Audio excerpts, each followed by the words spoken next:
కాకినాడ జిల్లా ప్రత్తిపాడు తెలుగుదేశం పార్టీ కార్యాలయంలో శాసన సభ్యురాలు వరుపుల సత్యప్రభ ఆధ్వర్యంలో గ్రాడ్యుయేట్ ఎమ్మెల్సీ ఎన్నికలపై అవగాహన సదస్సు నిర్వహించడం జరిగింది.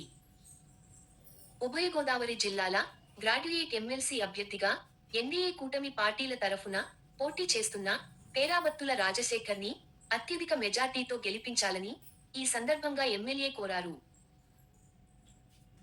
మరో ముఖ్యాతిథిగా విచ్చేసిన Uttarandhra graduate MLC Vepada Chiranjeevirao MLC ఎన్నికలకు పనిచేసే విధానం, ఓటింగ్ సరళి, ఓటింగ్ ప్రాధాన్యత క్రమం, ఓటర్ల వివరాల సేకరణ, ఎన్నికల ప్రచార నిర్వహణ వంటి పలు అంశాలపై నియోజకవర్గ శ్రేణులకు అవగాహన కల్పించారు.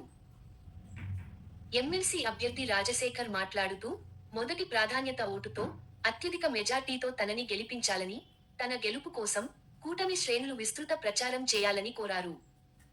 జిల్లా తెలుగుదేశం పార్టీ అధ్యక్షులు జ్యోతుల నవీన్ కుమార్ మాట్లాడుతూ, రాజశేఖర్ విజయం తథ్యం అన్నారు.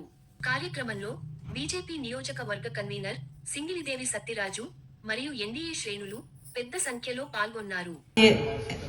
మార్చిలో జరగబోయే ఎలక్షన్ గురించి మనం ఎలా ముందుకు వెళ్ళాలి, అవగాహన సదస్సు గురించి ఏర్పాటు చేసుకున్నాం. దీనికి సంబంధించి మనం 9 బూతుల కింద తీసుకుని 9 బూతులకి ఇన్ఛార్జీలు కూడా ఏర్పాటు చేసుకున్నాం.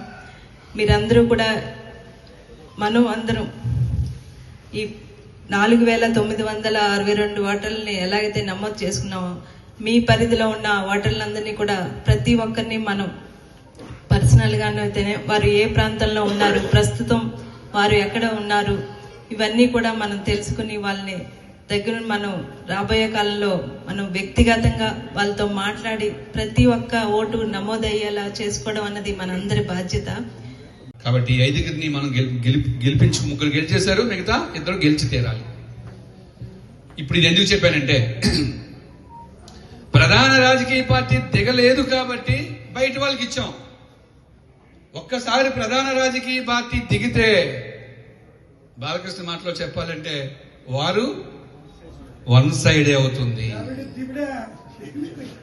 ప్రధాన మనందరం కూడా కలిసికట్టుగా మరి ఇంకా బలంగా మనం ముందుకి వెళ్తున్నాం కాబట్టి మరి మీరందరూ కూడా మరి అనేదా భావించకుండా 1 నెల రోజులు కష్టపడి మరి నా అభ్యర్థిత్వాన్ని బలపరిచి నా విజయానికి సహకరిస్తారని కోరుకుంటూ, ముఖ్యంగా మరిన్ని వార్తల కోసం ఛానల్ సబ్స్క్రైబ్ చేయండి.